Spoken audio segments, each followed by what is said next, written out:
Well, good afternoon and welcome to the Medeski Stadium for the return of European rugby. A very welcome return for the Amlin Cup. Perhaps it's not the trophy which London Irish would like to be in, with the Heineken Cup having given us so much excitement over the years, but it is what it is, and it's a particularly good chance of some silverware for London Irish this season, you have to hope. Mont de Marsan are the opponents. Bordeaux was seen off in spectacular style a week ago in France. We'll be hoping for more of the same this afternoon. John Fisher is alongside me, and John, I'm sure you've seen the tapes of the Bordeaux performance. I'm told, I wasn't there, that it was a very, very impressive start to a European campaign.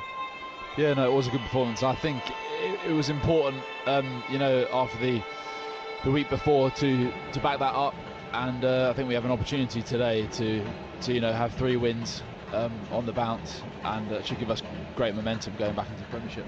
A word about the Amlin Cup, and you've been around this club obviously for a while now, and the players all want to be in the Heineken Cup, don't they? But from my perspective, I've felt ever since the start of this season that this is the tournament you should be in this season, and it does give you a great chance to win silverware, and it gives you a chance to build momentum, as we saw, and I keep referring back to this at the moment, back in 2005, Brian Smith's first season in charge here, when Irish went all the way to the final. Yeah, I mean that was just before my time, but that's guys have good memories of that, and some of the guys that are still here now. It's just we said as soon as we met at the start of the year that we need to win silverware, and this is a perfect opportunity in a European competition, albeit not on the premier stage as it were, but still it is something which we're going to win. You can see that by the strength of the team. Well, no, absolutely. Brian's not pulled any punches, Brian Smith, with his team selection. Let's quickly run through that. Starting with London Irish, Anthony Watson makes his very first start for the Exiles at fullback. Topsy Ojo and Sailosi Tagicakibau are on the wings. Jonathan Joseph and Guy Armitage is the centre pairing, with Ian Humphreys and Thomas O'Leary at halfback. Max Laheath, David Pace and Halani Aulika in the front row. Bryn Evans and Matt Garvey in the second row. Back rows, Dec Danaher, Jamie Gibson and Chris Haller-Afear. For Mont de Marsan, or Stade Montois as they're also known, Jean-Baptiste Claverie at fullback, Jordan Beaulavant on one wing, with William Ryder, the Fijian, on the other wing. Johan Durkay and Christopher Beger in the centres, with Thibault Duvalet and Arnaud Pic. The halfbacks, the front rows, Julien Fiorini, Thomas Boards and Mathieu Giudicelli. It's hard work, this, I promise you. Sebastian Duchave and Wom Luaravu in the second row. Yann Bretos, Vincent Farret and Audric Lescure in the back row. That was by far the hardest 15 names I've read out all season. We're all set to go, in fact. The referee is Andy McMenemy, who's a Scotsman. It's the visitors who will kick us off. Mont de Marsan in their black and gold hoops, playing from left to right as we look at it. London Irish in their European kit, light green and dark green hoops with white shorts and hooped socks. A high start from Duvalet towards its left-hand side, the Irish left, where it's caught by Chris Haller-Afear at number 8. Drives just to outside the 22, and it's moved along to Humphreys, to Guy Armitage. There's a big gap opening up in front of Armitage. Good offload onto Jamie Gibson. Terrific start from London Irish. Gibson throws a dummy and goes himself. Goodness me, what a start. Gibson for the line. London Irish score after just 27 seconds on the clock. A remarkable first score for London Irish. It's the second try of Jamie Gibson's Exiles career, and that was superb. It was made by Guy Armitage, who saw the gap and then saw the offload as well. The quickest try I'm sure I've ever seen at London Irish, and I'm sure that many people have ever seen. The perfect start. It's a fantastic start. I mean, you've just seen there exactly what Guy Armitage is going to be bringing to the party today. He's got a fantastic offloading game, and I'm sure he would be the first to tell you that he's back here and going to be making a point. So that was fantastic from him. Great pace from Gibbo as well to finish that, and couldn't really have asked for a better start. It's slightly alarming, I have to say, in terms of the defence from the opposition. It was we wondered how they would how they'd get on this afternoon. This very young Mont de Marsan side, there's an awful lot of 21 and 20-year-olds in it, 22-year-olds as well. Bottom of the top 14 in France. But anyway, Humphreys with the conversion in from the left from the right touchline by about 10 metres or so. Strikes it left-footed. He likes it. Picks up his tee straight away, and he's knocked that one cleanly straight through the middle. So a minute played, 7-0. And, well, let's see how Mont de Marsan respond. The absolute last thing they wanted with a young and inexperienced team was a start like that, really, wasn't it? Yeah, I would agree. And you know, hopefully we just retain the ball here, do our job well. And they haven't managed to touch the ball yet, other than the boots of Thibault Duvalet, who's kicked off twice, and that's all they've seen of it. And Irish have the ball from the restart once more, and this time it's an impressive drive from London Irish. Out comes the arm of McMenemy, so a penalty coming up as Chris Haller-Fear drives down this left-hand side on his own. Now the support is there. Tomas O'Leary looks right, moves out to Humphreys, and Irish are going to run again. They're playing advantage, and they know that. Along it goes to Guy Armitage, offloads once more to Jonathan Joseph on the right-hand side, up to halfway. I guess that's the advantage over. No, the referee has blown. Well, another penalty infringement. Quick tap from Tomas O'Leary, and off Irish go once more. They're certainly in the mood to play some rugby this afternoon, you would feel. David Pace takes it almost up to the 10-metre line. Now Humphreys move it left to Chris Haller-Fear. Drives powerfully, offloads to Tagicakibau. Now Tagicakibau down the left wing, comes infield because he was tiptoeing along daintily. If Tagicakibau is ever dainty. It comes back to Halani Aulika, the prop, 10 metres out, spins it out now to Garvey. Garvey, well, there's a big overlap on this right-hand side. Ojo has the support of Jonathan Joseph. Surely it's just a question of moving it through the hands. It's for the line. Bryn Evans touches down, and 3 minutes on the clock. And I'm sorry to say, at the moment, Mont de Marsan haven't laid a finger on the ball yet. It's the second try. It was a very, very well worked try. And it's Bryn Evans who scores his first of the season, his third of his career. But it was always going to be a try, John, once they started to move that ball right. Yeah, I think so. At the moment, they can't seem to deal with the pace that we're putting on the ball, the offloading game. We seem to be offloading, you know, consecutively out of each contact, and it's a very, very good start. Yep, that's worrying from the perspective of the spectacle. It's a little bit concerning. I'm usually very diligent with my stats. The one stat I remember thinking I must look up today, but then I thought, no, it would feel a little complacence to write down London Irish's biggest ever win. But I tell you what, with 4 minutes now on the clock and 12-0, if it carries on like this, it's going to be well, it can't possibly carry on, but what's your maths like? If it carries on like this, it's going to be about 240-0. A little unlikely. I've never seen that before. No. But I said before kick-off that I'm expecting at least 50 today, and clearly nothing has suggested that I reappraise that situation. Humphreys from the conversion from tight on the right-hand side. He's just drifted this one across the face of the goal, so it stays. It's 12 points to 0. But, you know, it's a great start, because if you look at the game last week, you know, these guys played against Gloucester. It was a very tough outing for Gloucester.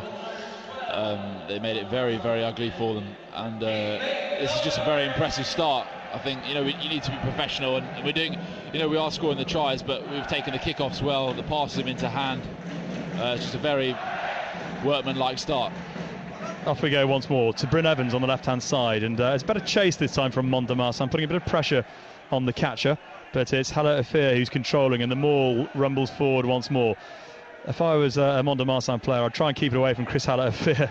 He's a mighty man, and off he goes once more, driving on his own with 3 Mont de Marsan players around him down the left-hand side. Now it's set up, and it's moved right to Humphreys. Humphreys with a crossfield kick, a curious option. It bounces, and it's taken by the fullback, Claverie, tackled by Ojo. So thankfully, with 5 minutes on the clock, Mont de Marsan have their first taste of the ball. That was a little forward, if you ask me, but the play is allowed to continue with Luaravu, the Fijian international, on halfway before he's tackled. Down the right-hand side it goes to Beaulavant, who is stops in his tracks.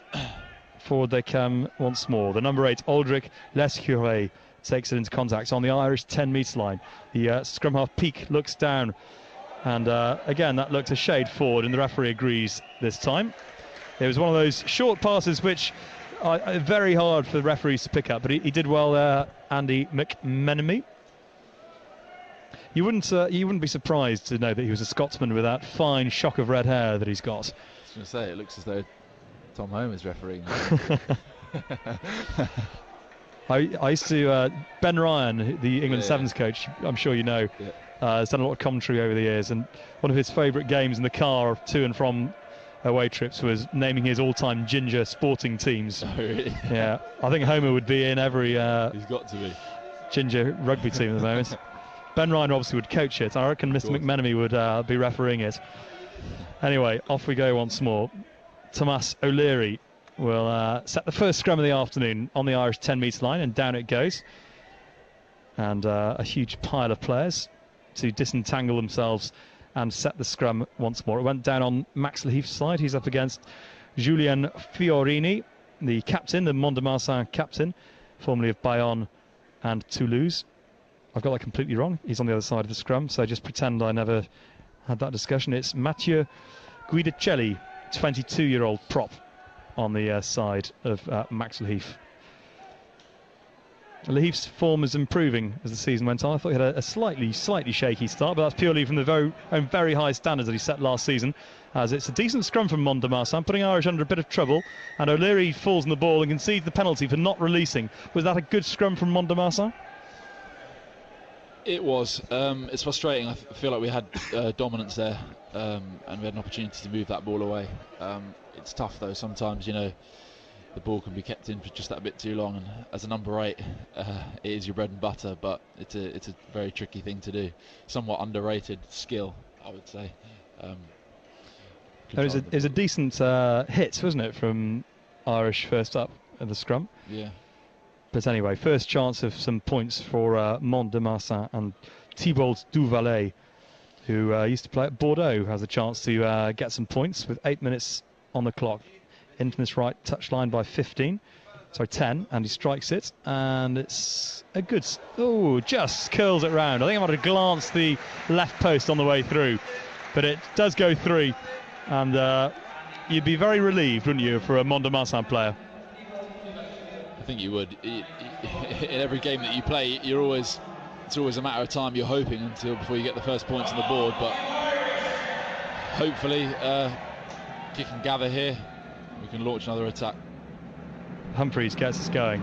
High kick towards Topsy Ojo's wing, and it's a good chase by Topsy Ojo. He very nearly got his hands on it, but it is Mont de Marsan who have it, and they're going to try and run the ball, and rather dangerously inside their own 22. It's Jonathan Joseph creating some mayhem in there, but a decent run from Thomas Board, who takes it up to the edge of the 22, relieving some of the pressure on Mont de Marsan, and they're still looking to run it. All credit to them. It's a nice little grubber kick through as well for William Ryder, who spills the ball, and it's gone forward, and it'll be a scrum down. William Ryder is someone that people maybe, if they're going to know any of the Mont de Marsan players, William Ryder is probably the one, isn't he?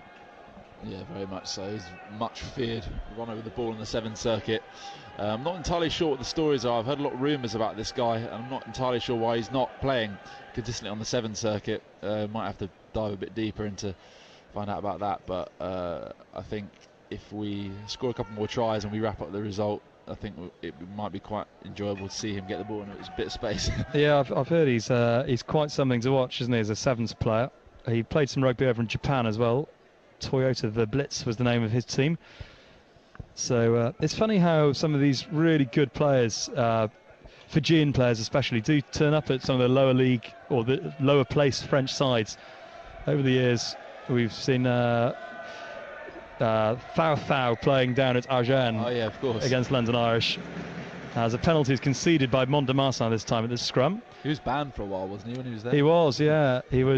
He disappeared a few times without telling the coaches where he was going. Really? Anyway, it'll be a good tactic. Yeah. he was very, very dangerous though. As Humphreys, has he got a bit too greedy? I'm afraid he has with his kick, with his penalty. Well, there was a penalty, and Humphreys. There's some debate between the London Irish players and the referee and touch judge at the moment, but I think it's gone. He's missed touch on that right-hand side, so he did get a little bit greedy with the kick. What's the debate over? Did London Irish think it maybe just sneaked into touch? They must have. They didn't seem too happy about that, did they? I don't think Humps thought he'd kick that one dead. No, it's a difficult job for the touch judge, but London Irish certainly thought one thing and the touch judge disagreed. Anyway, 11 minutes in, 12-3 Irish lead. Scrum down, Mont de Marsan put in. Arnaud Pic puts the ball in. Good scrum. It is. Irish put them under pressure once more, but Lescure does well. The number 8 picks the ball up while they're under pressure, and the scrum half, Pic, looks to go blind down the left-hand side.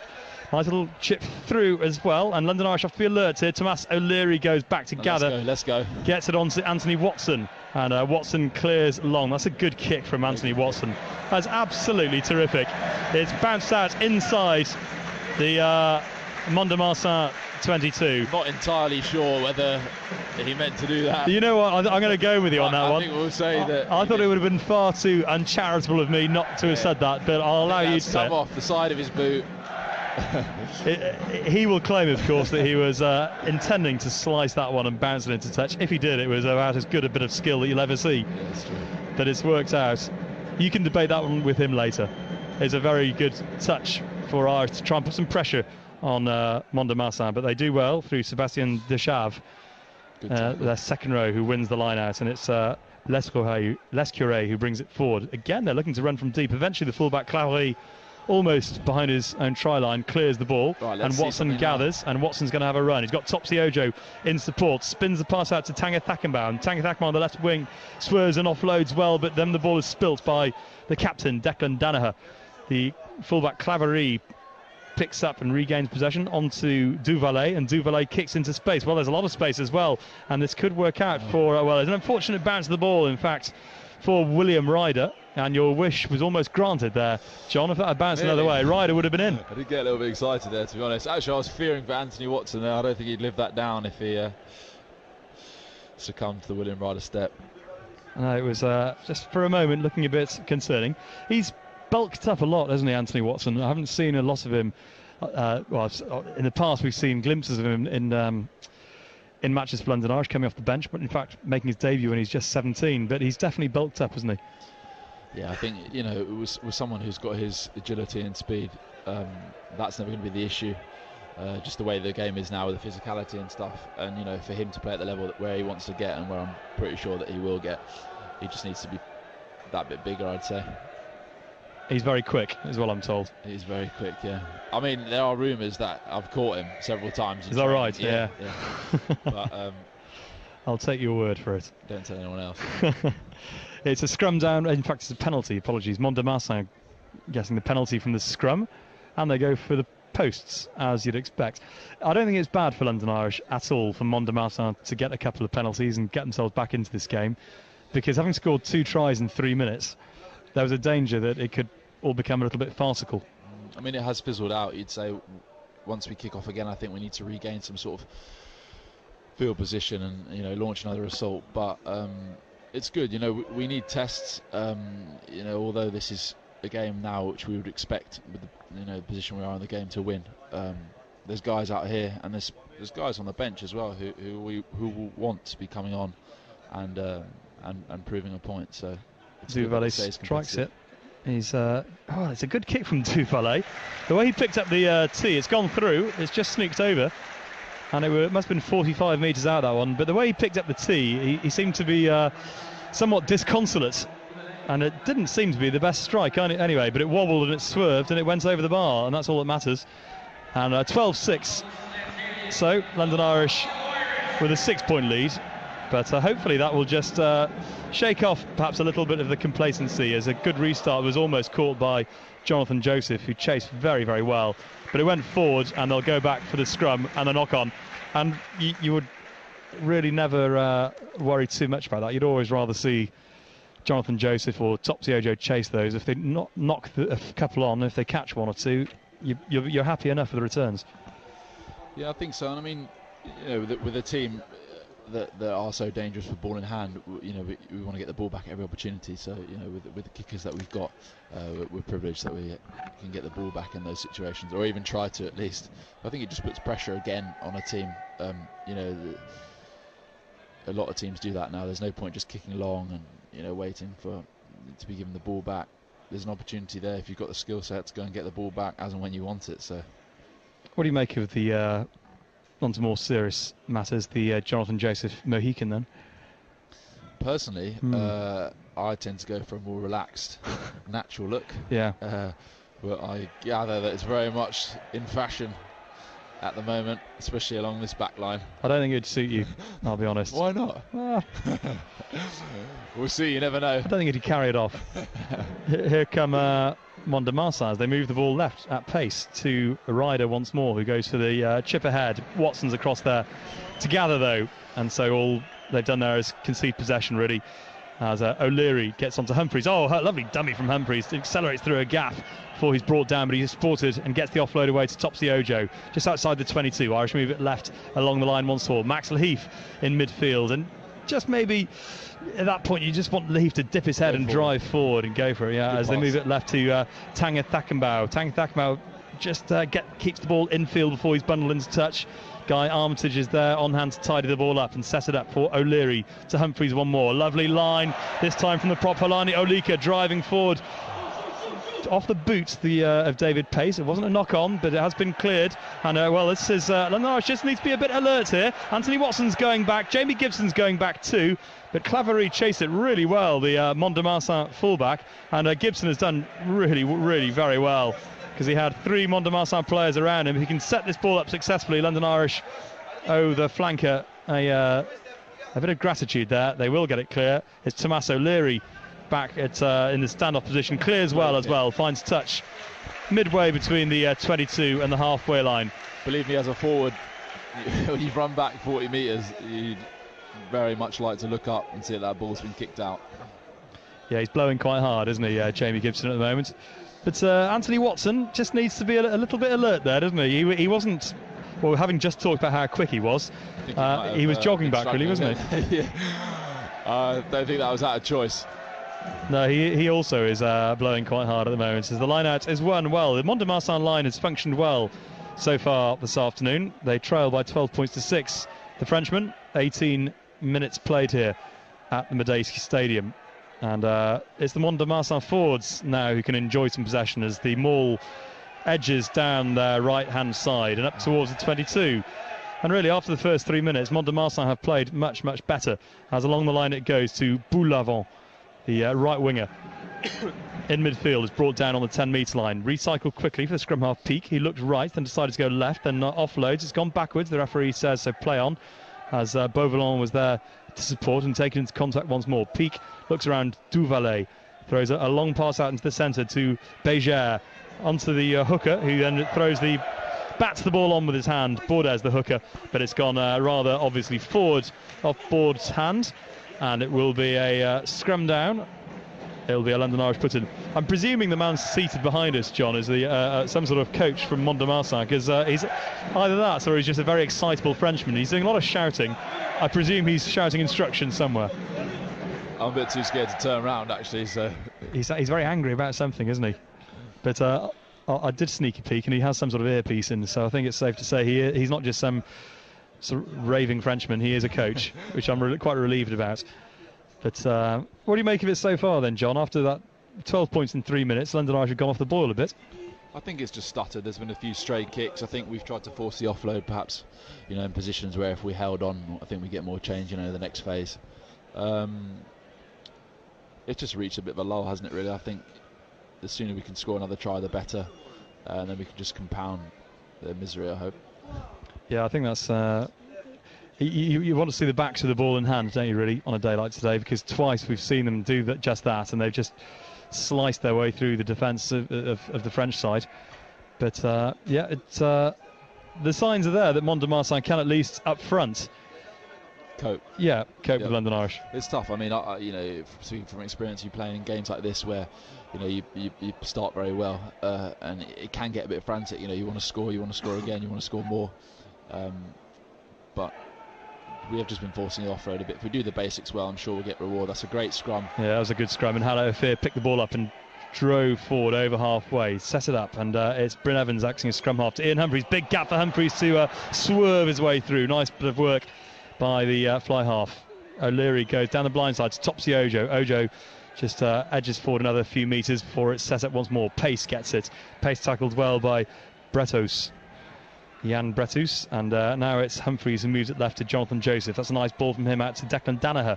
Finds himself on the left wing, and Danaher brought down on the 10-metre line. O'Leary to Humphreys once more. Humphreys throwing some lovely flat passes out today, and that's a good offload from David Pace.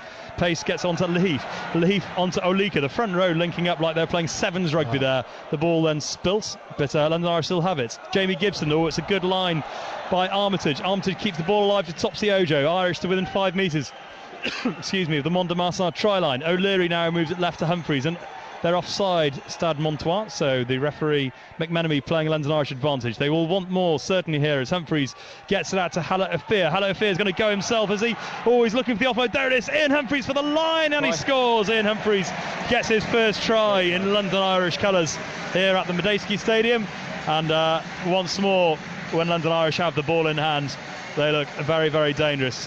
Humphreys deserves the score. He's played well this afternoon. He's really controlling things at fly half, and he's made a couple of nice breaks.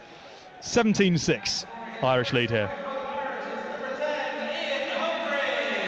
And again, it's of all the players in particular that the French side are struggling with, you have to say when Chris Hala Afir gets the ball in hand at the moment, I shudder for the Mont de Marsan defenders. Yeah, he started very well. He's carrying exceptionally well, as he always does, to be fair. I've been really impressed with Humps. I think he's had a great start, very assured.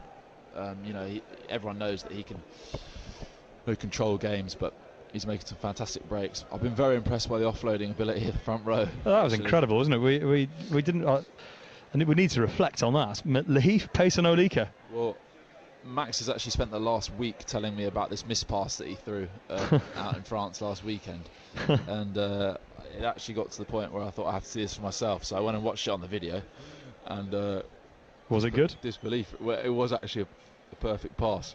He was quite upset that people didn't expect it of him, but then again he was walking around telling everyone about it as if it was a surprise. So I'll tell you what, Humphreys isn't terribly impressed with the touch judges on that occasion either. He sent it very high, and I think he thought it went over the posts or just to the right of the post, but the touch judges disagree. It stays 17-6. You've known Max Lahif a long time, of course, being at Wellington College together. Yeah, of course. So has he always had good hands then? I would say that he has other strengths to his game, but he's been working very hard on it, and he's now becoming fantastic with ball in hand. Well, a rare mistake from London Irish from the restarts. Matt Garvey dropping it. So the referee is playing an advantage, and Chris Hala Afir burgles the ball quite legally. The referee's blown not for the infringements against Hala Afir, but for the previous knock-on. Otherwise, that was a very good bit of work from Hala Afir. Timed his run to perfection to come around the side and pinch the ball from under the nose of the scrum half on O'Peak. But there was a knock-on, and it will be... Well, that's curious. The referee's not doing me a lot of How do favours. We have the ball now? Yeah, that is odd. So he must have rules actually that there was a knock-on by Garvey. The advantage was over. There was then a subsequent knock-on by Mont de Marsan player, which I have to say I didn't see.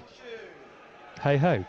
Picked up by Hala Afir. He's going down the blind side on his own. He's got 4 Stade Montois players around him. Takes the tackle, set up, and it comes back to Humphreys, who sees a lot of space down this left side. Lovely kick from Humphreys. It's not going to bounce into touch though, but it sends the winger Paul Lavant rushing back towards his own try line. Inside his 22, steps outside the 22 now, and then throws a hospital pass to Claverie.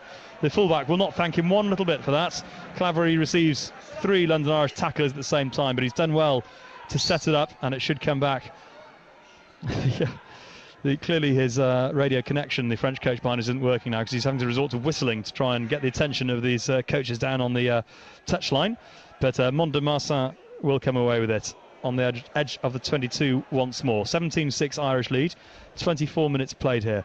The scrum half, Peak gets it back to Duvalet, and Duvalet clears long in fields, caught by Hala Afir, well dropped by Hala Afir, but it's gone backwards, and he now passes it on to Anthony Watson. Watson is going to launch a high ball. It is high, it's quite deep as well. He won't have the pace to get there, but well, in fact, it's a good catch by the fullback Duvalet, and floats the ball out to William Ryder on the wing. What can Ryder do? Well, he'll go for the grubber kick ahead once more, but it's straight to Topsy Ojo. Ojo Sends a long pass across the field to Tagicakibau. The crowd urged Tagicakibau to run, and he'll do just that. Down this left side, gets the ball onto Halani Aulika. Oh, just spills the ball in the tackle, and stepped into touch by Beau Lavant. So they'll go back for the original infringement, which was the knock-on by Halani Aulika. He is very, very quick, William Ryder. Having put the grubber kick ahead, he then tried to pursue Topsy Ojo, and well, you can see just how fast he is. Anyway, it'll be a scrum. So you played sevens, of course, didn't you? Did you come up against him in the sevens? Fortunately not. I did actually. I did some stuff with England. Went to Hong Kong, which was a fantastic experience. But yeah, I didn't. And that was under Ben Ryan, presumably, as well. Was it? Yeah, it was actually under Ben Ryan. Yeah, they seem to just be going from strength to strength, really. There's guys, past London Irish guys that I was in the academy with, Sam Edgley, Marcus Watson, obviously Anthony's brother. I think they're just going from strength to strength, really, with it being Olympic sport now. Will it tempt other players to go back to sevens, do you think? The chance to go to Rio and potentially win a gold medal? You're referring to guys that are obviously playing week out in the Premiership. Yeah. I'm not sure, really. I can only speak for personally, and obviously you play this game growing up wanting to play, rugby as you know it as 15s, and sevens just seems to be something. It seems to be a different sport now, really. I mean, in terms of the conditioning aspect, and I read something that Ben Ryan wrote recently, I think, just saying about the fitness levels. You just require a different sort of athlete now for sevens. So, we'll talk about this in a moment, because we'll talk more now because the scrum has collapsed. So, could Jonathan Joseph, for example, walk into the sevens team? Somebody like him?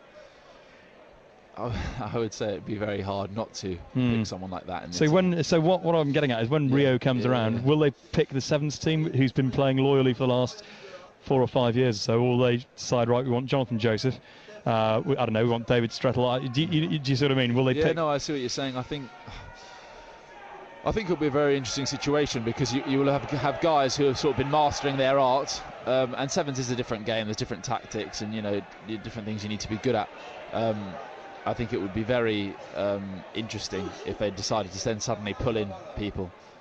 It would be quite harsh on the others as well, wouldn't it? We'll come back to that in a moment, because Mont de Marsan have some possession. It was Beau Lavant, the wing, who nipped away up the middle and was tackled well. The penalty conceded by London Irish. So it will be a chance for some more Mont de Marsan points, and I think they will go for the post. Indeed they will. 27 minutes played, 17-6 Irish lead. It's a funny sort of atmosphere here today, because it's not a big crowd, and nor did we expect it really today. Not only is it the Amlin Cup, there is the additional attraction of Frankel running at Ascot, not too far up the road, and I have to say I was quite tempted when I was driving in today. Should I just keep on going down the M4 and drive all the way to Ascot? But the crowd are also here, especially after the start, expecting the win, aren't they? And they want to see more tries. Yeah, I think so. It's been a good start. I mean, there's been some great performances so far. We just seem to be doing the little things well at the moment. And, 3 more points. Sorry to interrupt. 3 more points for Duvalet, who knocks that one over from in front of the post on the 10-metre line. So a decent strike. 28 minutes gone. 17-9 is probably a little too close for comfort. I think with how the game's gone and how it does almost look like a bit of a mismatch. The scoreline's not really reflecting that. No, it doesn't feel. You're absolutely right. I mean, it's you look up and you kind of feel it should be something like 30 points or so by now. Yeah. But Mont de Marsan are just clinging on in there at the moment as Humphreys gets us going once more. And again, it's chased well by Jonathan Joseph, but this time a good catch, but a good follow-up tackle by the London Irish captain, Declan Danaher, who hurls the Mont de Marsan wing, Beau Lavant, into touch. Talking about Frankel, I'll tell you what, someone who would like to have been asked it even more than me would have been that man, Declan Danaher, who has been on BBC Radio Berkshire many times, giving us his tips and advice about horse racing. In fact, he was with me 2 years ago watching Frankel at Royal Ascot. Anyway, I'll stop talking about Frankel. It'll just make me sad. Last time the great horse ever runs today, as London Irish win the line out on the 22, and Chris Halani Aulika drives forward, spills it in the tackle, but it's gone backwards, and it was David Pace who picked it up. Now it's Matt Garvey just on the edge of the 22, and the backs are impatiently, eagerly awaiting the ball, but Halani Aulika again just drives forward another 5 metres or so, as does Bryn Evans. Now they might move it. Gibson to Humphreys. Humphreys has Tagicakibau behind him, and Tagicakibau through the first tackle, through the second tackle he's hauled down 5 metres away. Thomas O'Leary is tackled well by Peak, but illegally, says the referee, and it will be a penalty.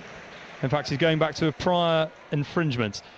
Now, what do you do here if you're London Irish? Because at the moment they'll all be thinking we'll go for touch. I think they probably will go for touch, won't they, because it's so tight to the touch line.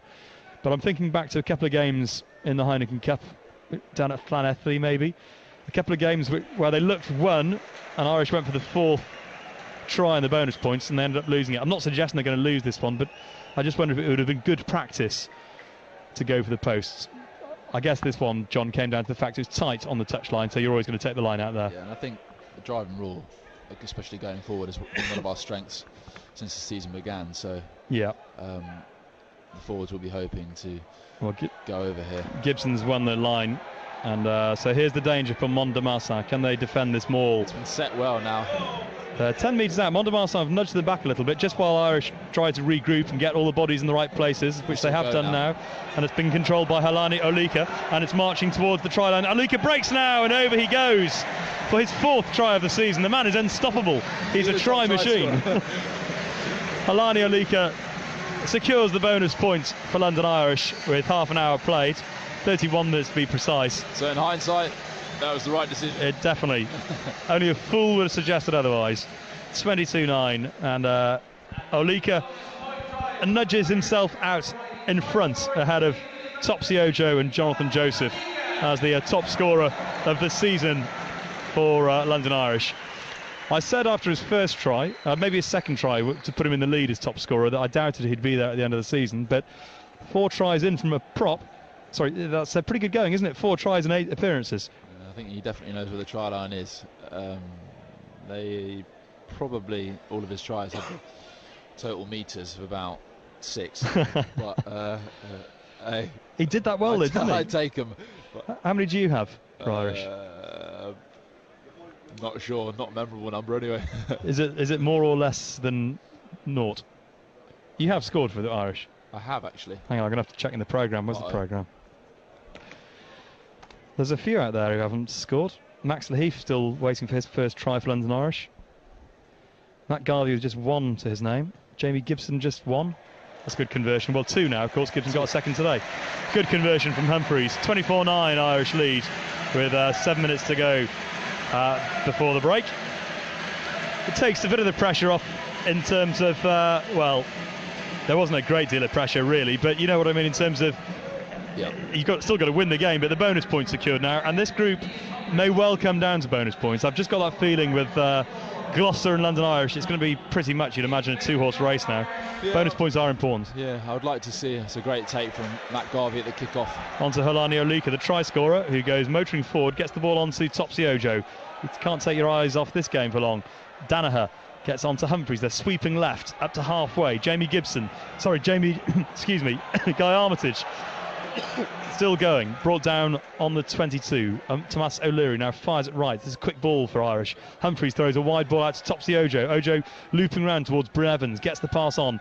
Evans using his strength to stay on his feet. Eventually he goes down some 25 metres out. O'Leary with slower ball this time, so he has David Pace in the pod, but goes behind him to Ian Humphreys. Humphreys spins a nice ball out to Tagicakibau. He's brought down still 25 metres out, so decent defence as a boot comes through, but Watson picks the ball up at scrum half anyway, and it's Chris Hallett-Affair who gets the flat ball 30 metres out. So if anything, they're being nudged back at the moment. Then the ball is dropped, and some free possession for Mont de Marsan. Spun round, it's the hooker, Thomas Bourdaz, who's tackled, spun to the turf, but it comes back for the fly half Touvalet, who kicks long, and I'd like to see Anna have a go here. Anthony Watson, no chance. He's just going to do the safe thing. And it's a decent kick down the Mont de Marsan right, caught by the fly half Touvalet. He'll return it. Bounces and should just sit up for Topsy Ojo. But it's bobbling a little bit awkwardly from in the end. Go. And no, it's not. He'll go for the grubber kick instead. He chases it himself. Good footballing skills from the scrum half on O'Peak to pick it up off the turf, control it with his boots, then goes swerving forward through a couple of tackles. Poor Danaher comes back once more to intervene and stop Peak from having too much fun. But still, it's Mont de Marsan with the ball. Claverie Moves it left initially, then cuts back and straightens up, brought down 30 metres out. And the French side come once more through Berger down the right. Offload. He's gone forward in the tackle, and it should be a London Irish scrum. I think the referee has spied it. He has indeed. So it will be scrum down, London Irish put in. So, line out to the Exiles. 5 minutes to go before the break. How do you think Brian Smith will handle half-time, John? What do you think his attitude will be? I think we just need to tighten up in certain areas. There's no need to force the offload. You know, we said earlier, if we hold on to the ball, we should get, change out of, 2 or 3 phases later. It's been a good first half. There's been some good performances out there. You could argue that in games like this, guys might take it lightly, but there's been, senior players out there across the board have been playing well. I underestimated your try scoring. 2 tries you got, 2 senior tries. Really? That's according to the stats. Well, the stats don't lie, but this is according to the official London Irish matchday programme. Line out won by Bryn Evans at the back. And I'd like to see us score again, perhaps before half-time. It hasn't been an entirely satisfactory performance from Irish, is it? And that seems mighty harsh, given that they've scored 4 tries and picked up the bonus points. But would you agree with that? Yeah, I think just there have been certain instances where perhaps we've spilled the ball, or if we were just perhaps a bit more ruthless. But it is tough in a game like this, which is, as you can see, very open. I'm afraid I think I've got some bad news for you.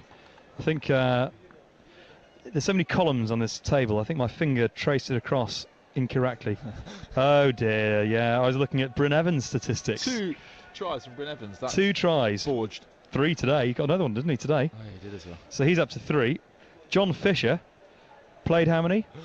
I'm not sure. 22. Scored what? naught. This feels like a witch hunt. Sorry. No tries. I don't think that's particularly accurate. So no. Anyone coming to the games in future, I wouldn't read too much into what they say in the programme. So you're just the 4 tries behind the prop, Halani Aulika. It took Nick Kennedy about 170 appearances before he got his first try. A good scrum from London Irish, so but good company there. Illegal. It's a penalty. Why has the penalty been given away there then? What's the referee spotted? Something that I didn't, I think. No, it looked like a perfectly good scrum from London Irish initially. They were driven back at pace. The coaching staff from Mont de Marsan have headed off 24-9. I think they're going to have another go at the post, and of course they ought to, really. I think you've got to give them some credit. This is going to sound a little bit patronising, but having been cut open several times, really, and quite alarmingly, they've hung in there, haven't they? And that does deserve some credit. Yeah, I think we're perhaps making this a bit more hard work than it needs to be at the moment with our old discipline, especially in this part of the pitch. Penalty. They do look incredibly loose. Another good penalty. Sorry, through it goes from Thibault Duvalet.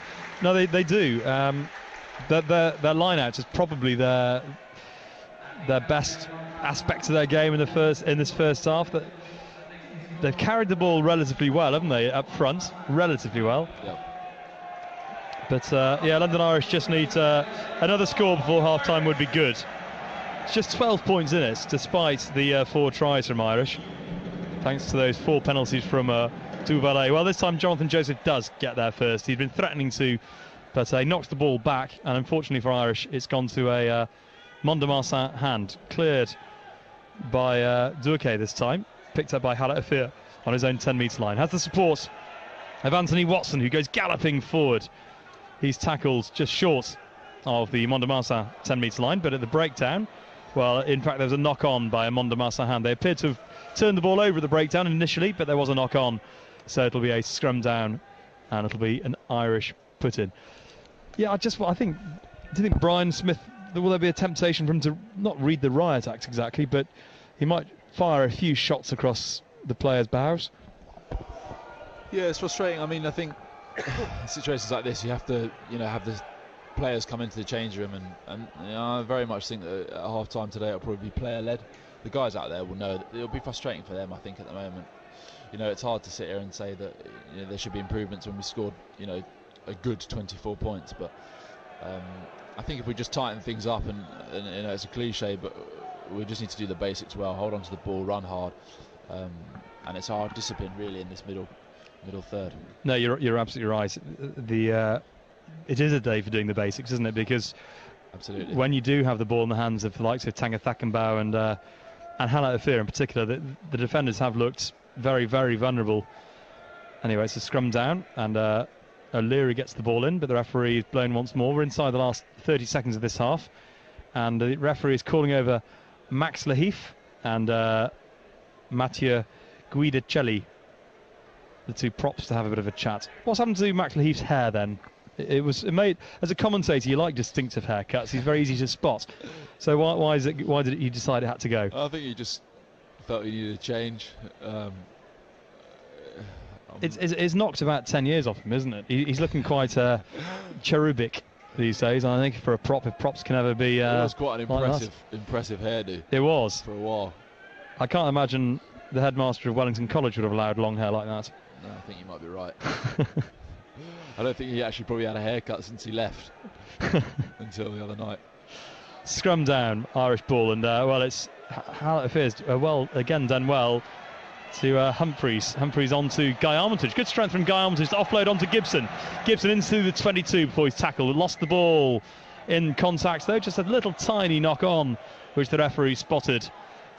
But that will be half time, and well, John, at half time, your thoughts just briefly. Then they need to tighten things up, and I think there is some work to do to make sure the motivation is kept going. But I suppose the scoreboard is the biggest motivator. It is only 12 points. Yeah, I think there's been some impressive performances. I've been, delighted to see how Guy Armitage has been playing. Anthony's looked sharp. Gibbo's been playing well. I think that we do just need to tighten things up. They'll say that. The guys out there know what will be required of them in the second half. And I just think if we come out in the second half, be professional and cutthroat, do the basics well as we say, then hopefully the result should look after itself. Yeah, well, there's plenty more to come here at the Moates Stadium, so join us again in about 5 minutes' time. We'll be back with a few more thoughts. And at half-time, though, the bonus point is secured. The win not quite secured yet, so it is worth coming back to find out how London Irish do in the second 40 minutes. But at half-time, thanks to tries from Gibson, Evans, Humphreys and Aulika, it's London Irish 24, Mont de Marsan 12. Well, welcome back. The Mont de Marsan side just on their way out here at the Moates Stadium in their black and yellow, I think it is, rather than amber, black hooped jerseys. And London Irish now joining them in their light green and dark green hoops jerseys of their own with white shorts. John Fisher alongside me. I think the feeling is that it was pretty good that first half, but it just needs to be a little bit sharper, a little bit tidier, and they should go on and win this very, very comfortably. Yeah, no, I'd agree. Obviously you always want to play the perfect half, but it's quite a loose game, which has benefited us from the tries that we scored, but we need a big first 5-10 minutes here to do the basics well, hopefully capitalise and push on.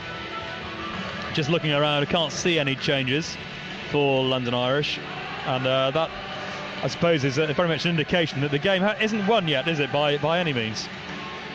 No, not at all. We need to really assert ourselves here. I think second half, we need to score first now and push on.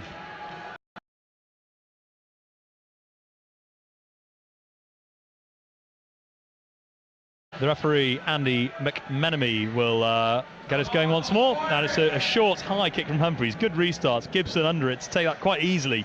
That was a very well-worked restart. And Irish immediately with the ball. Humphreys kicks into space down that left-hand side. The Irish left. Tagicakibau chases. It won't go into touch. It worked out very, very well. It's a great start. It was. A little bit... Ooh, I thought the touch judge was given the throw to Mont de Marsan. I thought it was... it just stayed in field. But in fact... Of course, the player picked the ball up with a foot in touch, which gives Mont de Marsan the line out. But a nice, clever kick through from Humphreys, wasn't it? Yeah, it was a great kick off as well. Gibbo took that extremely well. Line out throw, 5 metres from their own try line. Thomas Bordas, the hooker, goes to the front to Sébastien Deschamps, who is just 21, as several of these Mont de Marsan players are. It's a very youthful side. And they haven't been battered into submission yet here at the Moates Stadium, as Bordas, who is another young player, 22 years old, the hooker, takes it into contact. And it's set up to be cleared by, Dupalais, dear me. A mistake from the fullback, in fact, Claverie, Jean-Baptiste Claverie, who didn't have a lot of room to work with, and he had the back row bearing down on him in the in-goal area. Drops the ball, knock on, scrum down, and Irish will fancy it from here. It's exactly the position that we wanted to be in early in the second half. Like to see Chrissy trundling off here. Yeah, I mean, you would have to fancy a try now, and London Irish must be thinking a try now, and that kills the game, doesn't it, really? I hope so. Scrum down, in from the left by 15, as the Mont de Marsan coach takes his position once more behind us. Scrum down, it's a good try from Irish. Well, the penalty's coming, and it's Tomas O'Leary who picks it up, switches the direction of play. That didn't quite work out, I think it's safe to say. Although, you know what? Ian Humphreys actually gathers the ball and goes around and touches down over the try line. Actually, I'm not going to blame the referee for that at all, but the misdirected pass from Tomas O'Leary actually ended up being inspirational. And it was picked up by Humphreys on the bounce, and he would have crossed, but the referee could not have anticipated that, and it'll be a scrum down. Irish have elected for the scrum from the penalty. It's going to be tricky for me the next few minutes, I'll warn you now, because the television screen is on next to me, and it's just permanently showing Frankel preparing for his final race. Scrum down, just down the road at Ascot. Here comes the drive.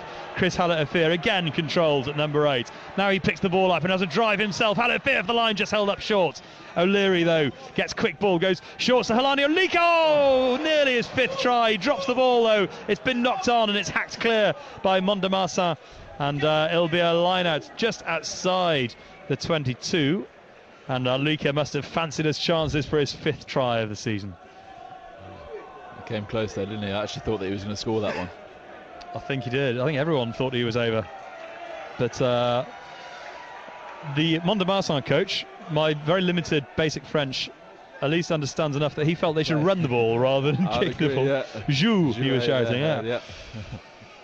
Line out throw coming up from David Pace. Goes to Bryn Evans in the middle. Quick ball off the top for London Irish to play with. O'Leary goes across the field to Jonathan Joseph. Nice line from Joseph, looking for the offload. He won't need it himself, though. He goes galloping through and touches down in the left-hand corner. And Joseph gets his 4th of the season. Irish get their 5th of the afternoon. And surely Mont de Marsan have finally had the life crushed out of them. It's Irish 29, Mont de Marsan 12, and that was classic Jonathan Joseph, really, wasn't it? That's exactly what we needed. JJ stood up and delivered. That was a great try. Good outside break. We've seen it. It seems so often. I mean, he's played how many games now? Well, 50th match today. But it's that line. He's looping around with the ball in one hand, and you're expecting him to give it, and often he just zips through, doesn't he? It's quite a sight. He makes it look very, very easy. No, he's a very good ball in hand. I think that's something that, you know, obviously a lot of the guys in the back plays are designed to do is unleash him on that outside break. It is lethal, and he just got his rewards. Well, we've got to make the most of watching Jonathan Joseph play over the next few weeks. Harlequins next weekend, Sale the weekend after that, and a Friday night, and then he'll be off with England, no doubt about that. Ian Humphreys in 5 from the left-hand touch line, strikes it. He likes it. Immediately picks up his tee, and the touch judges confirm the good news that it's gone through the middle, and it's 31-12 to London Irish here at the Moates Stadium. And yeah, it's you would hope from the London Irish perspective that the job is almost done. First change of the afternoon from Irish. Jack Moates comes on. He's replaced by Tomas O'Leary. And that's a good substitution from London Irish. It makes sense now to get Jack Moates involved. Yep. Yeah, he's a lively young player with good distribution, good running game, good kicking game. And it's a perfect opportunity for him to now get what will probably be his longest stint so far at this level. So good hands again from Halani Aulika. Onto Pace, onto Matt Garvey, driving forward before he's hauled down by Luaravu just on the 10 metre line, the Mont de Marsan 10 metre line. Dec Danaher drives forward. The advantage being played by the referee for an offside against Mont de Marsan. Now he blows to the penalty at 31-12 now. A very kickable penalty. What's the option here? It's going to be the corner from Ian Humphreys, and the crowd will appreciate that. So Now it's not that the game is won, but London Irish sensing another opportunity to put it beyond any reasonable doubt. Yeah, I just think the strength of our driving maul as it is a good opportunity to further improve that, and I think if we can score here, this really does take it out of reach. Line out throw coming up. 6 minutes played here in the second half at the Moates Stadium. 31-12. Pace with the throw. Full London Irish line. It goes to Bryn Evans at the back. Now we'll see the drive. Garvey has the ball from Evans. He's the custodian of the ball for the time being, at least. But good defence from Mont de Marsan. They've brought the ball down legally, stopped it in its tracks. So Irish will have to try to find another route through as Pace picks up and drives. Now it'll come out to the backs. Comes back to Humphreys. Humphreys on the switch. Tagicakibau drops the ball, though, on the scissors. And it's fly hacked through by the fullback Claverie. Racing back there is Jack Moates, who, in fact it's Ian Humphreys who falls on the ball. Moates alongside him as well, and Moates will now clear himself. Kicks long and gathered by Beaulavant on the right wing in a bit of space. Beauvalin surges forward. Moates chases him, but he slips through the tackle of Moates, gets the ball onto Vincent Farret, who is tackled on the 10-metre line. Now a rare chance for Mont de Marsan to run the ball through Duvalet. He's got alongside him William Ryder, who comes in field, but Ryder is tackled on the 10-metre line. Recycled, though, by the scrum half Peak, and Mont de Marsan come once more. Halani Aulika offside this time, driving through from offside position. So back they go, and it'll be a penalty to Mont de Marsan, and I think they've gone beyond the points where they can afford to kick anymore. Duvalet, in fact, hands the ball on to Jean-Baptiste Claverie, and he kicks off his right boot into touch, finds touch 5 metres out. And this is possibly, and in fact certainly, I think, Mont de Marsan's most attacking position of the whole game so far. This is an important moment for us too as well. We've worked a hell of a lot on our drive defence, and this is going to be something where we want to lay a marker down, I think, going forward. Teams will look at this now, and just in terms of professionalism as well, this is something now we won't want to concede here at all. 5,720 people here today enjoying the rugby. A bit of a chill in the air, but otherwise it's not too bad a day, as the line-out is won by Mont de Marsan. It's brought down, but it's the Frenchmen who still have possession. 5,700 here, over 30,000 at Ascot. And the score in the football, in case you're interested, Reading trail Liverpool by a goal to nil up at Anfield, as Mont de Marsan still with the ball and still driving on, and a penalty conceded by London Irish. John, how important is it for London Irish not to concede a penalty? I know in the grand scheme of things it's not particularly relevant, but it will be important, won't it, psychologically? That'll be they'll be setting themselves little goals, won't they, out there? Yeah, we won't want to concede. I think just in terms of being professional and the culture that we're trying to create here, we don't want to be conceding tries, especially in these situations. We want to be a cutthroat team who put teams to bed, and if we can keep them out here, I think it'll be a major positive at the end of the game. Well, the line-out is won, and Garvey's in there scrapping and wrestling for the ball, but here it comes down the blind side, and they've sneaked in. Mathieu Giudicelli is the scorer for Mont de Marsan, and London Irish just caught off guard a little down the blind side, and the Frenchmen have their first score of the afternoon, first try I should say, and it's 31-17 to London Irish here with 49 minutes played. And so, having said the game was done and dusted, it's not quite so straightforward once more. Frustration then, John, that they've conceded there? I'm not entirely sure what exactly happened there. Someone just seemed to pop out one side of the maul with the ball and scored, but that is frustrating. There's guys in that team who've been working hard recently and will pride themselves on their maul defence. So that is frustrating, but it's not the end of the world with the score. No, not at all. It's if you just joined us and you're slightly concerned, don't be overly concerned. It's 31-17 as the conversion is struck through very nicely by Thibault Duvalet, and it's 31-19. So back to 12 points as it was at half-time, and we want to see more tries from London Irish now. We need to see a response, don't we? Yeah, I agree. I think you would say that this is far closer than it really should be.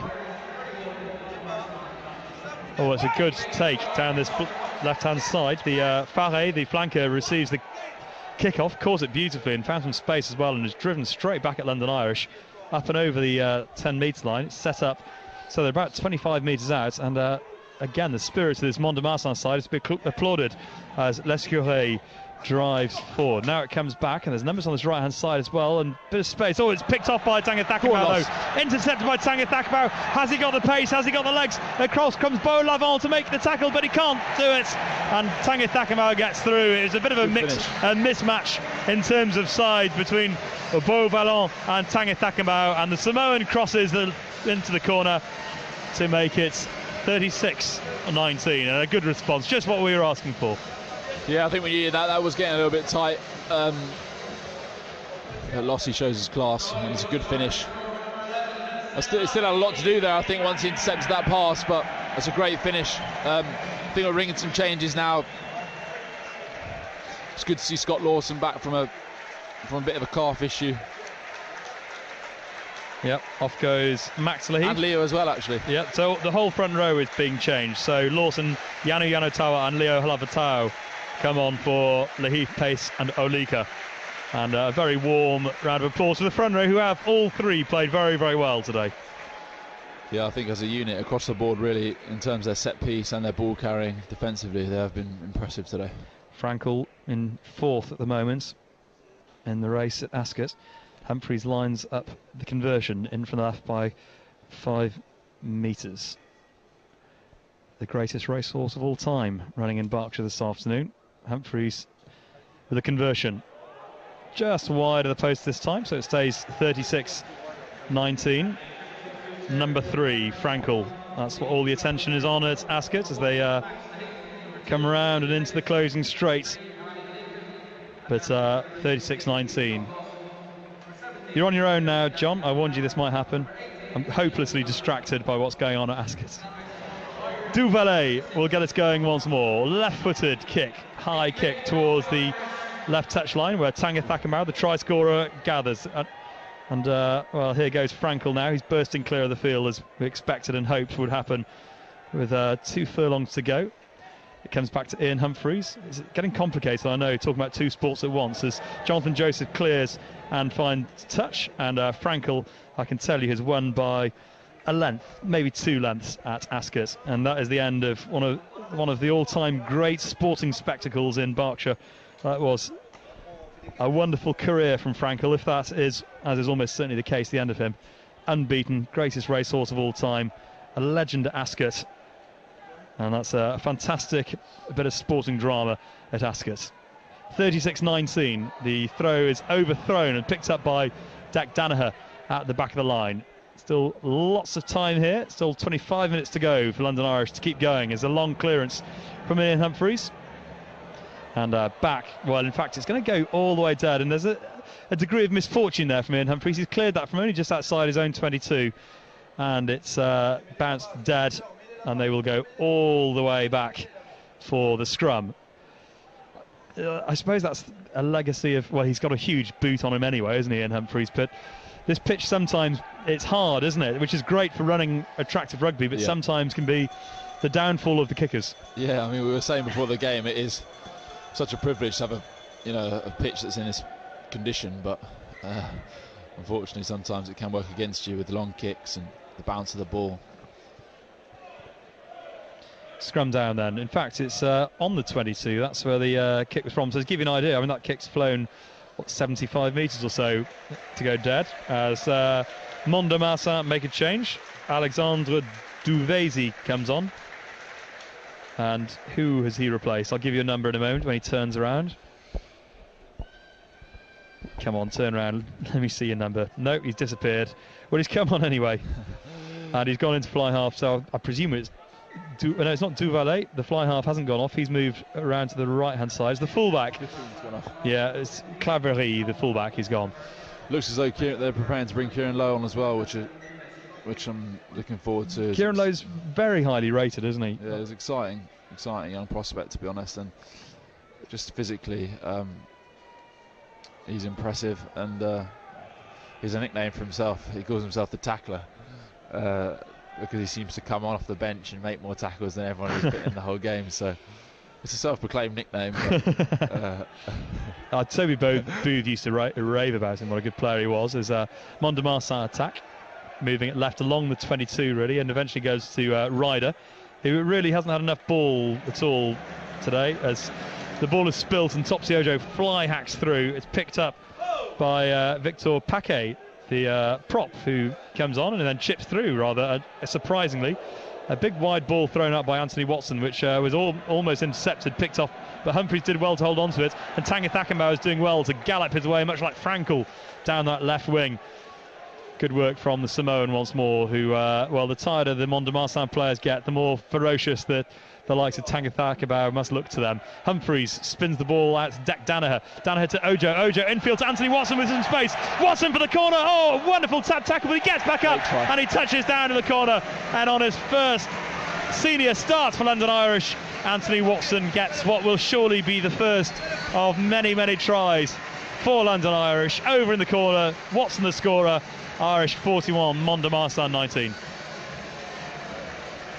That's a great try. I think what most impressed me about that facet was Moates' distribution at 9. Each pass was pinpoint and gave us the opportunity to keep momentum in the attack. Yeah, it was a fine finish, wasn't it? And it was a very good tackle on him briefly, but it was a good finish. Yeah, he still had a lot to do, but he did. He knows how to finish, so yeah. Ofisa Treviranus replaces Bryn Evans. So who's in the second row? Yeah. Danaher? No, Chrissy's going off, I think. Kieran Lowe in the second row. Sorry, Lowe's come on as well, right. So, yeah. Yes, there goes Chris Halati. He's done well. Coming back to full match fitness, of course. Played well, I thought, today. Halati always looks so dangerous. Treviranus, though, in terrific form over the last few weeks, as Humphreys now has the conversion tight on this left touch line. Just hooks it wide of the post, in frustration kicks away the tee, so it stays at 41-19. Conor Gaston, will he be seen this afternoon, do you think? They're bound to throw him in, aren't they? Yeah, I think so. I think with the state of the game's in now, I think it'd be slightly unfair for everyone to not get an opportunity.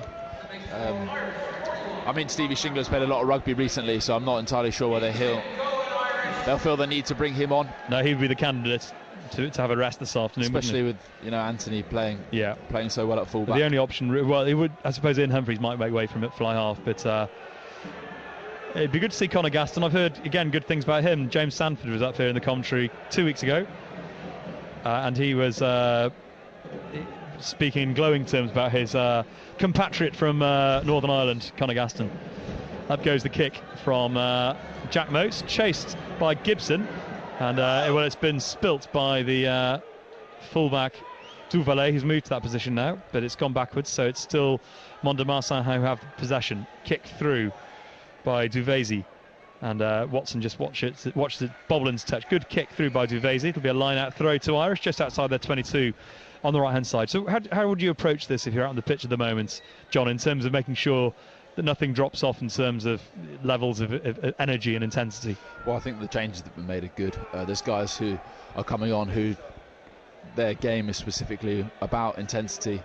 And we've got some fit guys out there, some guys now who've played rugby consecutively, back from injury or from the start of the season. So there's a couple of very good kicks by the Jack Moates, the young scrum half. That's another excellent kick.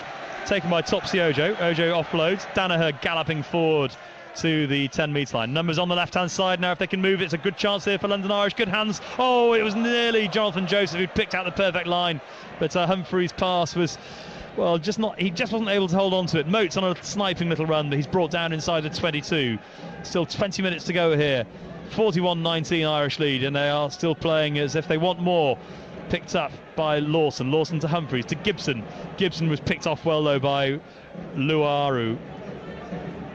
The ruck forms just short of the 10-metre line. They move it left, and Leo Halavatau is brought down in midfield. Topsy Ojo then tries to wriggle his way through a pile of forwards.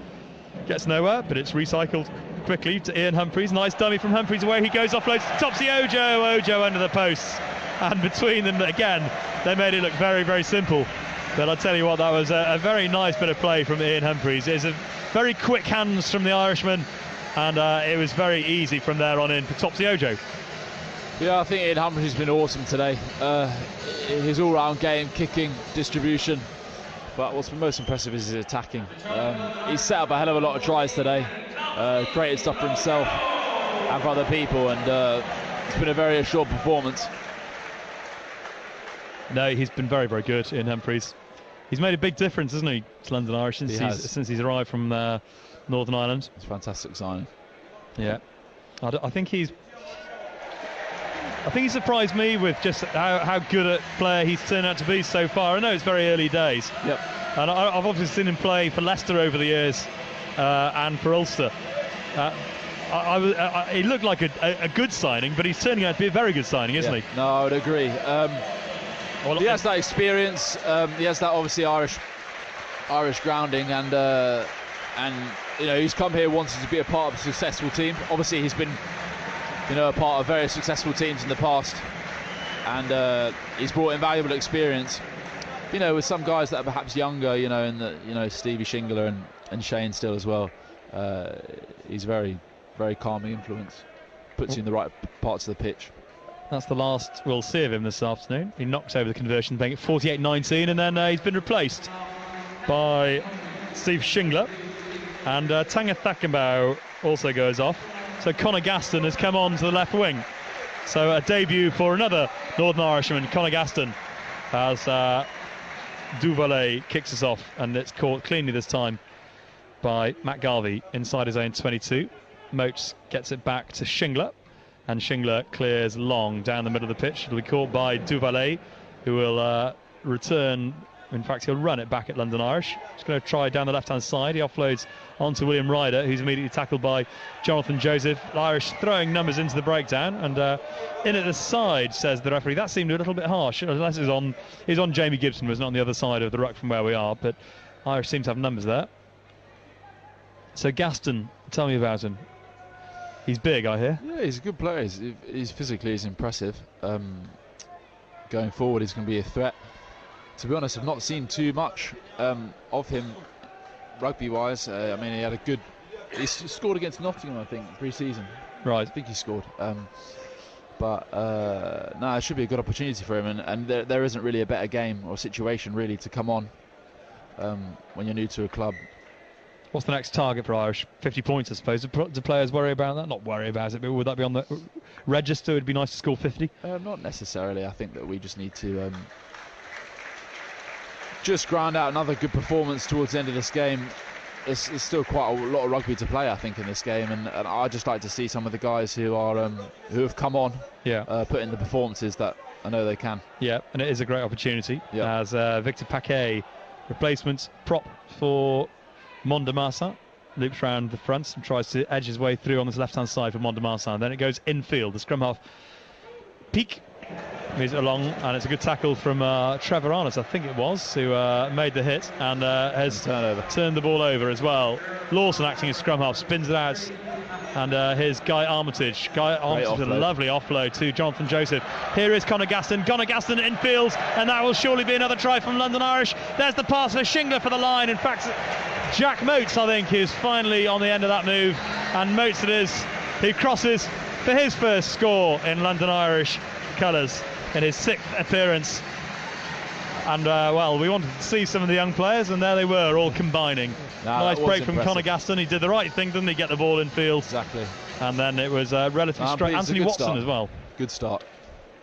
Yeah, that was a nice little combination from 3 very young players, who I think we will see a lot more of, won't we? The likes of Conor Gaston, Anthony Watson and Jack Moates. These are players whose names I'm going to be saying a lot in the years to come.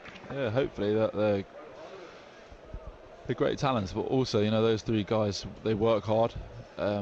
So really there's no limits to, you know, how they can develop.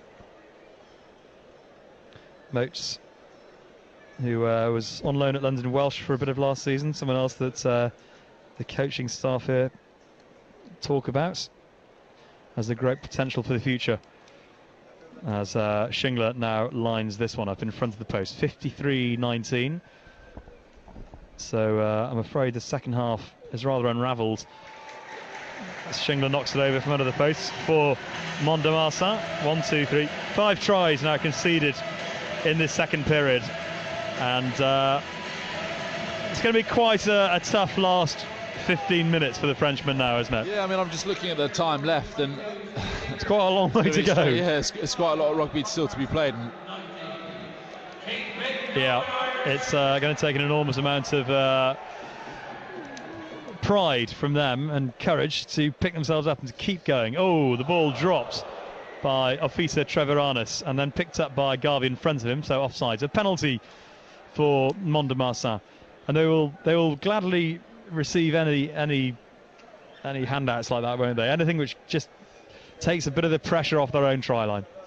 Yeah, I was going to say before that kick was dropped, to just hope that the boys don't get complacent now and start playing sevens, but this could be good. Having to defend here is again another opportunity where we let ourselves down earlier. Hopefully you can rectify that now. So line out, 10 metres out, maybe less. To the front of the line it goes. That's good defence. It is so far. Let's see what they can do now. It comes back to the winger, Beaulavant, off his right wing. Small winger, diminutive in stature. And Mont de Marsan still with the ball. Pick and drive, edging towards the London Irish try line. Well, the new players who've just come on for London Irish will in particular be anxious not to concede, as the scrum half Arnaud Peak tries to wriggle his way down the blind side, but there's no way through there for the visitors, so they'll just pick and drive and try once more. 10 metres still from the Exiles try line, and eventually it'll come out to the backs, to Duvesi. Numbers on the left hand side for them, but they weren't able to get past Guy Armitage's tackle in midfield, so Luaravu picks it up instead. The Fijian, one of two Fijians in the starting lineup. Short little pass onto another of the French players, whose name would take me so long to try to pronounce that play will have moved well away from him. They come again though through Beaulavant, easier name to say, and he's brought down some 10 metres out. Going through the phase at the moment, the ball is then dropped by Duvalet, and the referee judges it just to have gone forward. Good defence. It was, wasn't it? I mean, they basically never got to to closer than 10 metres out. Yep. Morgan Filippono, I think that's how it's said, is on. I'm going to call him Morgan. He's wearing a yellow scrum cap. Vickus Liebenberg is also on for them, who is a South African. So next up for Irish, it's back to the Premiership next Sunday. But they'll go into it with confidence, won't they? The last 3 games, I suspect, most particularly the win against Northampton and away in Bordeaux, will have this team full of confidence, you'd hope. Yeah, absolutely. When you go and play and win in the manner that we did against Northampton, you'd be crazy not to take confidence from beating the league leaders. When we were losing games at the start of the season, this team was well aware that those performances were within us. And I just think now that we are in a position where we just push on. Yeah. There's absolutely no reason now why we can't keep winning games.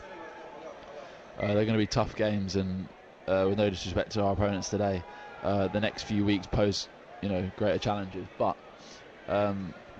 winning is a habit, as they say, and hopefully we can keep that up. No, absolutely right. Harlequins here next Sunday, sail away then up in Salford on a Friday night, and that's going to be tough. Well, I was having this debate with someone else, and I think it might take on. It's different now, isn't it? Because they play on that. It's that perfect pitch. Yes, true. You don't have the small change room scenario that you used to have. I don't know whether sail away on a Friday night holds the same curse perhaps that it used to. No, it was pretty tough on a Friday night at Edgeley Park. I'm sure. We'll come back to that in a second, because one of the Mont de Marsan players has really just let his teammates down rather badly. I'm not sure who it is at the moment, but he kicked the ball away rather rather in a rather bad-tempered way, which has led to a yellow card for him, as Humphreys Shingler misses touch down this left-hand side. But so Mont de Marsan, for all but 2 minutes of this game, will play with 14 men, which when you're trading 55-19, you don't need. Oh, lovely step from Anthony Watson. Lovely step indeed. He went past 2 Mont de Marsan players, sets it up, and here they come on once more. Trevor Arness passing on to Halavatau up to halfway. Moates now moves it left to Shingler. Shingler offloads to his right, and now it's Declan Danaher who spots a bit of space, drives over the 10-metre line. Good play from the captain, just getting them moving forward once more. Lawson down the blind side, the hooker, the Irish left, takes it up again another few metres. Back to Gibson. Gibson throws the dummy, then elects to take the tackle wisely, although Ojo was running a good line. It would have been difficult to get the ball away from there. Shingler to Jonathan Joseph. Joseph with a wall of black and amber in front of him, takes the tackle, then gets the ball back to Kieran Lowe. Lowe tackles just short of the 22. Moates trying to get the ball, dig the ball out, which eventually he does. Spins it back to Shingler.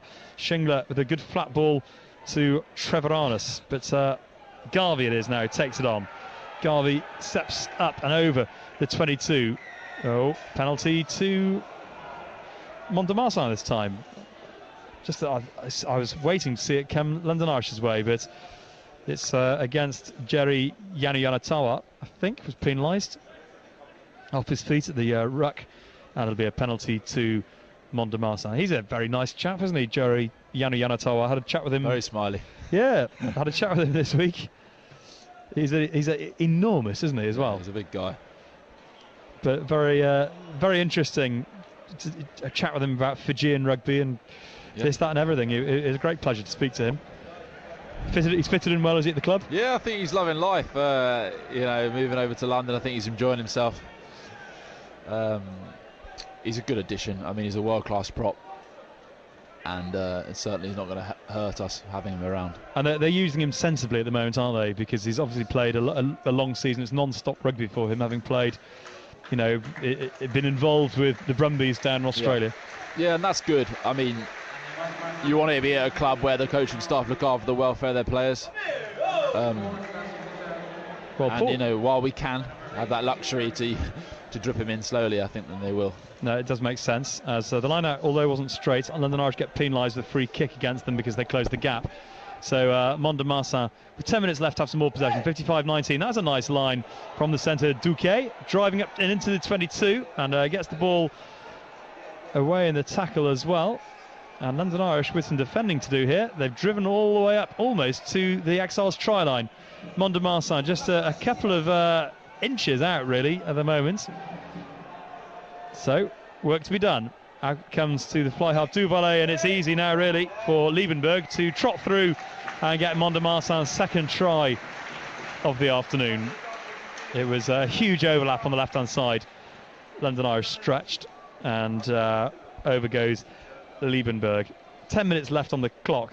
John, I'm feeling quite forgiving really to London Irish now. It's entirely understandable that some of the concentration perhaps is just dropping a little. Yeah, that is frustrating. I think we'd managed to slow the ball up well enough there, that phase before they scored that try, to deal with that overlap. So, I think this week there will be, obviously in the review meetings there will be key moments which we will look at, because regardless of the score line, the game, we want to cut certain things that aren't acceptable out of the game, and going forward, these are the type of things that we don't want to be making mistakes. But having said that, there was some great play from a London Irish perspective leading up to that try that was just conceded. So if we keep hold of the ball, keep things a little tighter, I think, for the last few minutes, then it should be a very, very satisfying weekend. 55-26 the score, and Shingler will get us going once more. I think everyone wants to see at least one more London Irish try, and then we'll all go home happy. I think it will come. Shingler goes high and down the Mont de Marsan right, where it's caught by the try scorer Liebenberg. He does well because it was chased well by Jonathan Joseph. It's bouncing around though. It was knocked on off a Mont de Marsan hand in midfield from the in a tackle on the 22. So it'll be a scrum down, and this is a lovely attacking position. The backs always like to be lined up here. Options left and right for them, right in the middle of the pitch. Ojo and Watson at the moment lined up on the right. Shingler, Armitage, Jonathan Joseph and Connor Gaston on the left. What have they got planned here? Top secret, mate. You don't know? Absolutely no idea. Who makes the call here? Shingler? Yep. It's the scrum's being reset.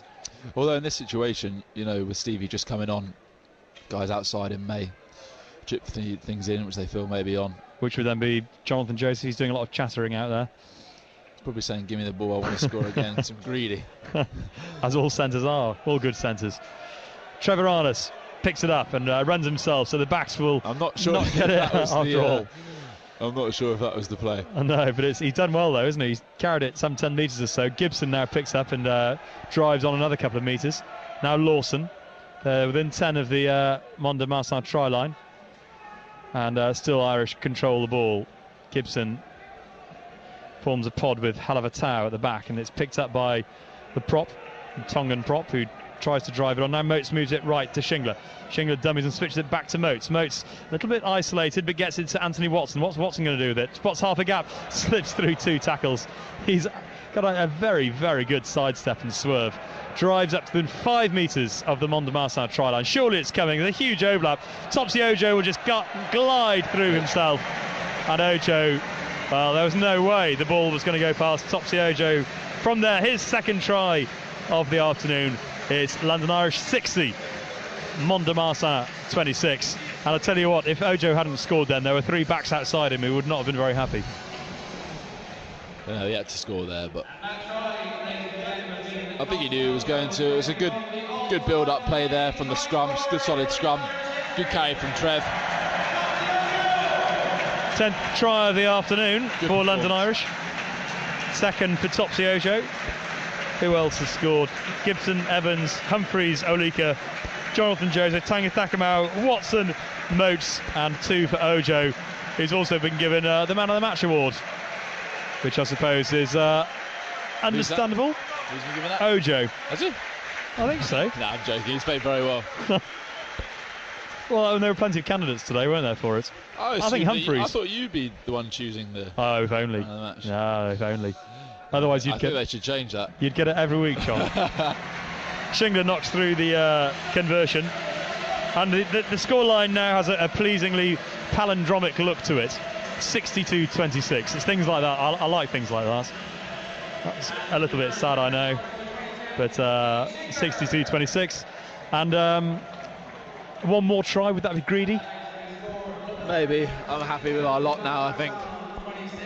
You can't really argue with this, can you? It's an emphatic win, as we hoped and expected would happen today, and what was certainly suggested after the first 3 minutes. But Mont de Marsan showed a bit of fight in that first half, but in the second half, well, it's understandable, isn't it? A young team, a long way from home.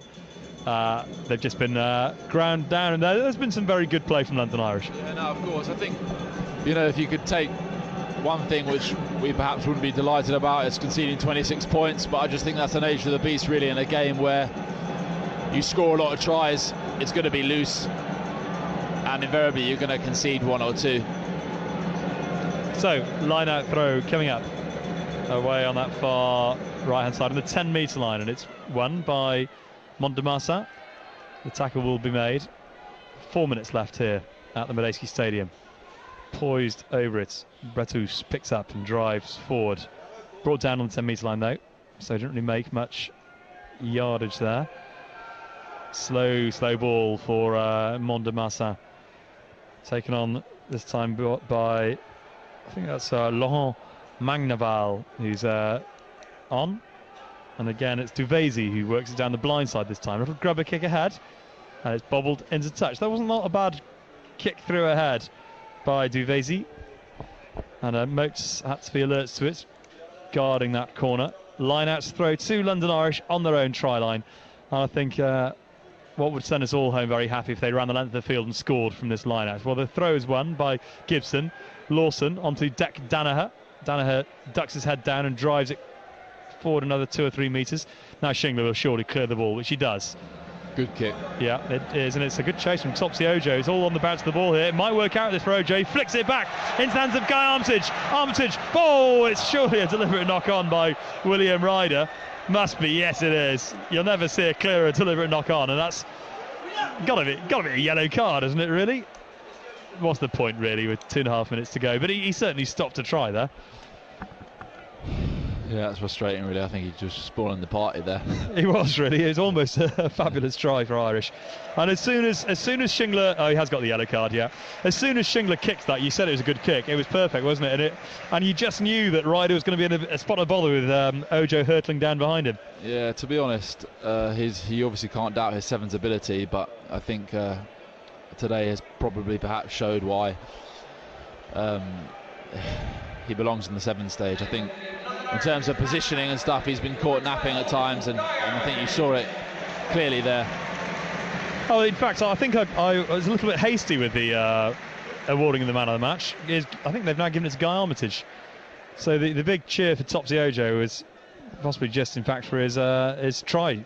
So apologies. It's Guy Armitage man of the match, and I would agree with that. He's played well, Guy. I think there are a number of candidates. He has, today. yeah. Deck's led very well. I mean, it almost goes without saying with Deck, doesn't it? And to a large degree, Matt Garvey. Here is the man, Garvey. Drives it on a couple of places. We're inside the last minute and a half. Irish still hungry for another score as a good tackle on Gaston. Well, on Moates, I thought it was a good tackle. The referee said he came from an offside position, which I would say is a little bit harsh on Les Curé. I thought he timed that one just right. But anyway, McMenemy says penalty to London Irish. In fact, I think he's gone back from an earlier infringement. So Shingler will just knock this one out. 5 metres away from the Mont de Marsan try line. Armitage has played well, though, isn't he? Yeah, very well. I think he was always going to. He has facets of his game which are just, at this level, going to make an impact. And when Jonathan Joseph goes away in England duty, you've got a ready-made replacement for him there, really, haven't you? As the line-out is won by Jamie Gibson in the middle of the line. Now, will the forwards allow the backs the ball here? I doubt it. I think they'd like a try of their own from the catch and drive, but it's well defended by Mont de Marsan. It's gone down by a Mont de Marsan boots. Topsy Ojo. Ojo's through one tackle. He's through another. He's just held up short of the try line. Now it's spun out from Moates to Shingler. Shingler delays his pass and spins a long wide ball out to Conor Gaston on the left wing. Comes in field. Offloads in the corner. Is that Anthony Watson who's crossed for his second try of the afternoon? I think it is Watson. Yeah, I think so. It is at the far side of the field from where we're positioned. It is Anthony Watson who's scored with what will surely, well indeed it will be, the last play of the match. We've got a very tough conversion coming up for Steve Shingler, right on the touchline, but right on the final whistle, it's London Irish 67, Mont de Marsan 26, and well done Anthony Watson, and well done Conor Gaston as well. Good presence of mind from him out on the left wing. Yeah, that was impressive. We spoke about Conor before he came on, and what impact he would make, what could he possibly do, and I think he's done exactly what's been asked of him. And in that situation there, with winger coming on, it was very unselfish of him there, I thought, and made the right decision at the right time. Tagicakibau wouldn't have given the ball back, would he? No, of course he wouldn't have. But it doesn't even need to be discussed. Shingler with the conversion tight on this touchline. All the London Irish replaced players are now up and ready to come on to a claim. It's a lovely kick from Shingler. Perfect way to round off the win. He knocks through the conversion. 69-26 is the final score. And John, it was just about, well, I was going to say the perfect second half. It wasn't perfect, but it was. You couldn't have asked for any more, could you really? No, it's an impressive result. It's also commendable how the boys finished strong. I think there were some great performances across the board. I think it's undeniable there'll be tougher tests to come, but it's a good win. Rounds off, that's 3 wins on the bounce now. Regardless of the competition, that's impressive. And hopefully we can take this form and the confidence from these games back into the Premiership. Yeah, it will help, won't it? And again, I apologise for repeating myself, but I go back to that first season that Brian Smith was in charge, I remember Poe and Arjan both coming to London Irish that season and both being absolutely walloped here at the Moates Stadium by similar scorelines, and it definitely did help the team gel. It really doesn't do any harm at all to put a team like this away. No, I would agree, and you know, regardless of the opposition, you want to win games and you want to win well, and there's invaluable experience out there has been picked up by certain guys. I'm very especially happy for Jack Moates coming on and getting some extended time. Played well, didn't he, Moates, I thought?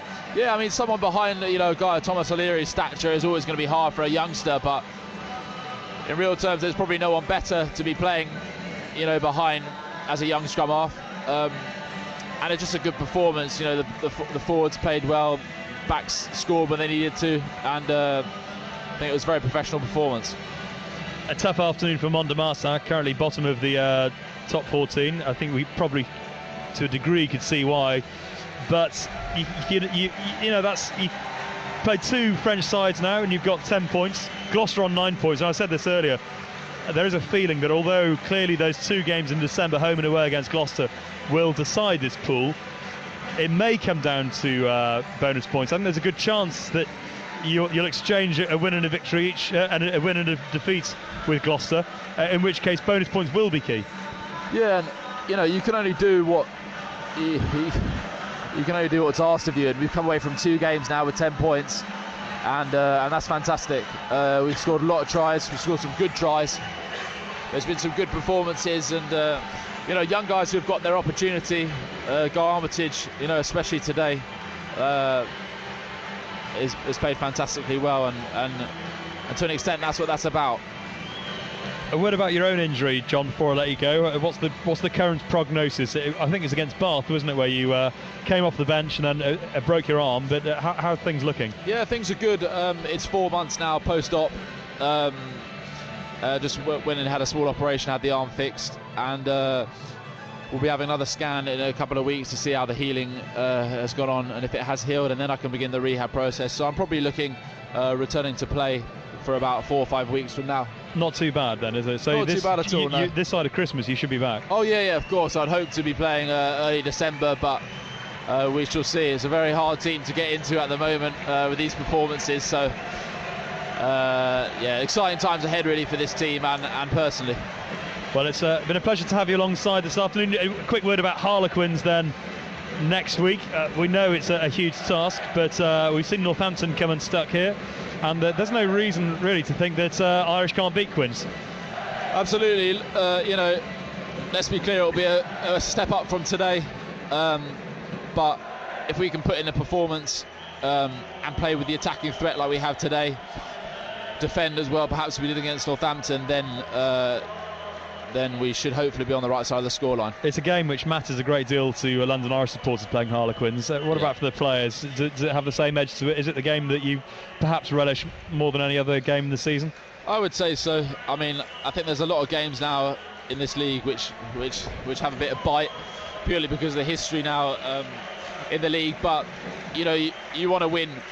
You want to win against the top teams. Harlequins are obviously a rival. They're obviously, you know, arguably the best team in the country right now, and have been for the last year. So it's a big game, probably the biggest game of the season yet, and I don't think that we could be going into it really in a better position. Well, thanks for your company, John, and it'll be good to have you back on the pitch before too long. 69-26, London Irish have won here at the Moates Stadium. 11 tries in total, 7 in the second half. The Premiership returns next week, but London Irish sit top of their pool and are looking good in the Amlin Cup.